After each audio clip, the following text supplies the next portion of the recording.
Welcome back, everyone. This is Mr. Brain, your friendly neighborhood gaming dad, and I thought I would give you all a little bit of information, especially for the free to play players, on how they can do just that much better when they're starting off an account in this game. 'Cause I know starting out can be daunting in a new game, so here are 5 things I feel free to play players should know when starting a game like this, especially this game. Now, starting off with a difficult one is something that's known as jumping. Now, when you start in a new region and with a brand new account, you're starting off at the same level as everybody else for the most part. When you begin, you're at level 1, you're doing the tutorial, you're playing alongside of everybody else, and you're having to grow at the same level. But the game understands that there are times when you want to play with your friends and be able to connect with them in the same region, and you may not end up in the same region. So what they do is they give you 2 beginner teleports and a beginner migration item. Now, if you don't plan on using this migration item to meet up with your friends, one thing you can do with it is sit on it for a few days. If you allow your HQ to level up to about level 7, I believe level 7 is the max, and just start upgrading troops for a few days, once you get to about day 6 or 7, that migration item is going to get close to expiring. What you can do at that point is migrate to a brand new region with all of your same items, all of the same resources, all of the same troops, everything. You get to keep it. This will allow you to start in a brand new region with level 7 stuff, with like a week of growing under your belt. There are a few downsides to this, especially with certain events that will feel either duplicated or you might miss out on some things. But to be able to start with a level 7 HQ without having to spend a dime is a huge bonus and will allow you to make better use of some of the other perks I'm about to tell you about in the rest of this video. Now, let's say you have jumped. You're level 7, you're a bit ahead. The next thing that you're going to want to do is find yourself an alliance. The primary reason you want to get yourself in a good active alliance is for the help that alliance is going to give you. The more points you've put into the alliance center, the more times you've upgraded it, the more times people will be able to help you. That's time off of all of your timers in the game. Research, building, healing, just about everything is sped up by clicking that little help button.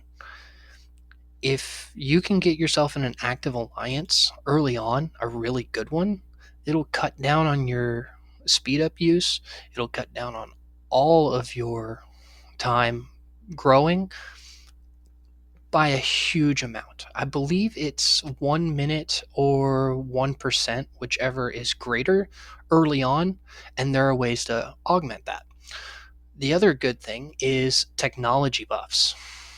In a well-established alliance, you're going to have a lot of good buffs, such as increasing attack power on territory, having a whole slew of building upgrade speeds, research upgrade speeds, buffs to gathering, and stuff like that. So if you can get yourself in a good alliance, you're going to start seeing those buffs pile up without you having to spend anything.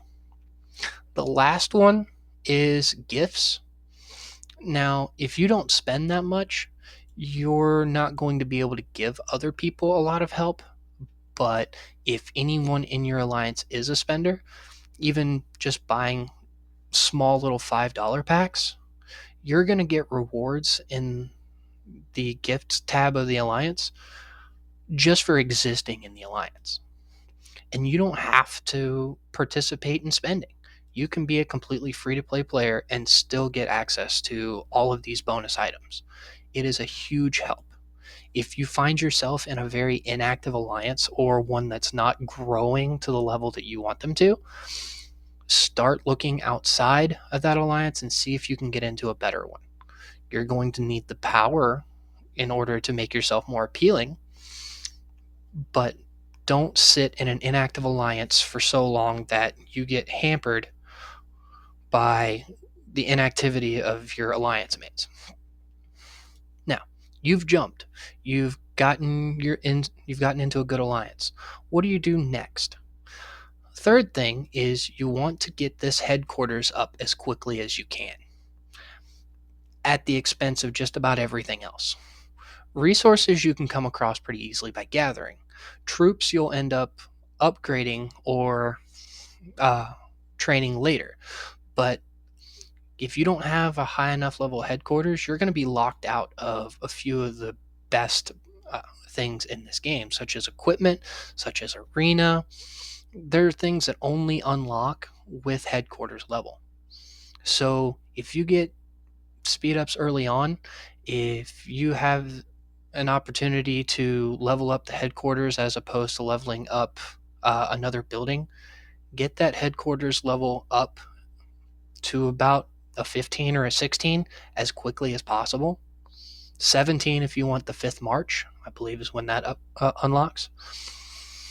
But the sooner you get your headquarters unlocked and up to a decent level, the more you'll be able to participate in alliance events, the more you'll be able to take part in other events that will help you grow in other areas.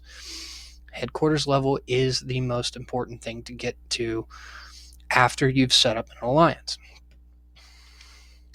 The fourth thing, in my opinion, is this tab right here.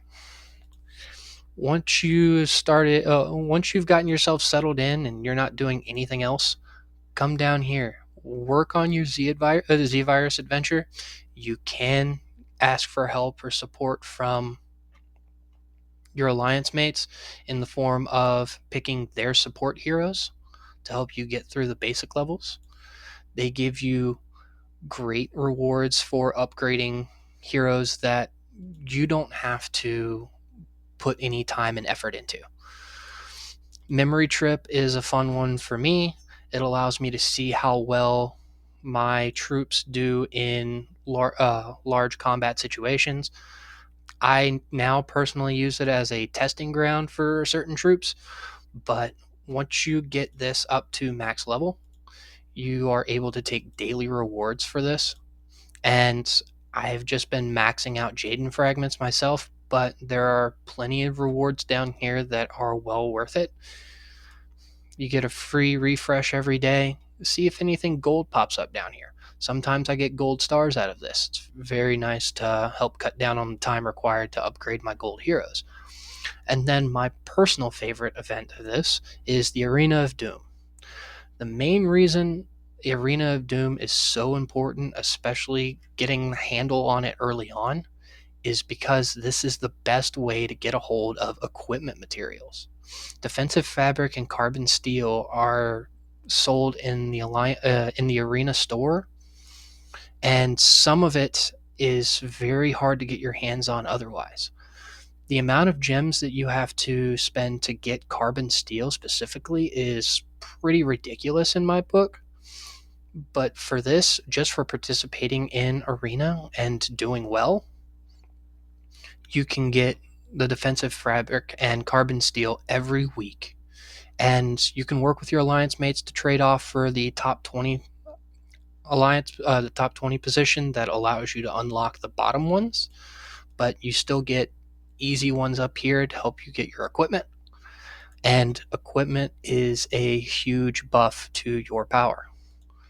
I mean, for example, just having my gold ones gives me an extra squad attack of 2% that other people don't have, on top of the stats that the gold commando suit already gives me, which 17% infantry squad defense. It makes me better in my expedition and gives me an 8% squad capacity, and that's just one item.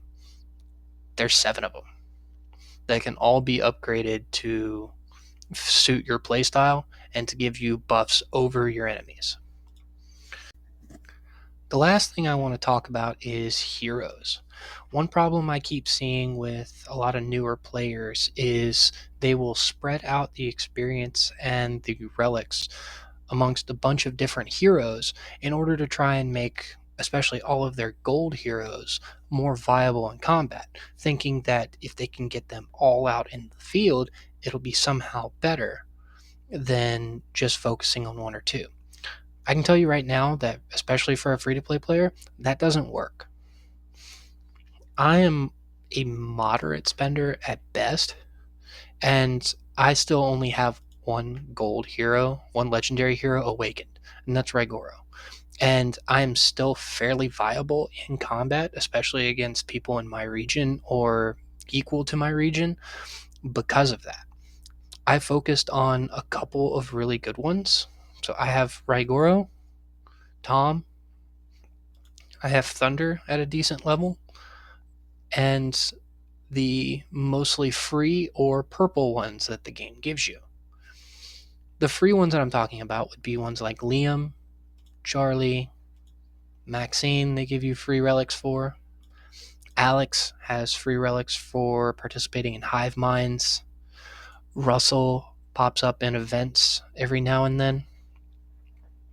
These are commanders that the game gives you for free. You can focus on the power of those and then save your universal relics for one, maybe two legendary heroes that you want to play with. Doing this will allow you to focus power in the marches that you actually plan on using instead of trying to spread them out to make everything viable, because it's going to make you more powerful on the field to have one or two good marches as opposed to five mediocre ones. I will sometimes hit the field with only three, where I'll come out with Raigoro Thunder, I'll come out with Tom and Martin, and then maybe a debuff team like Lee and Charlie, or vice versa. And those will be the only three marches I come with because I know that those are going to be able to accomplish something. If I came out with two more, I would just basically be sending troops to the slaughter. And no one wants to have to deal with a full hospital because they have marches that are subpar. So remember that when you're starting out a new game, or if you want to try and fix some problems you're seeing in your game now. Focus on one or two legendaries at a time at most, and watch your power start to rise almost exponentially compared to the people that aren't doing that. Well, that's the 5 things that I think all beginners should know coming into a game like this. If you have any questions or would like me to elaborate on anything, please leave it in the comments below. I'm more than happy to answer questions here or on Discord. If you have ideas for any other content you would like to see, again, leave them in the comments below. I'll leave a shout out to any ideas that are given to me. Thank you all. Have a blessed day. This is Mr. Brilliant, your friendly neighborhood gaming dad.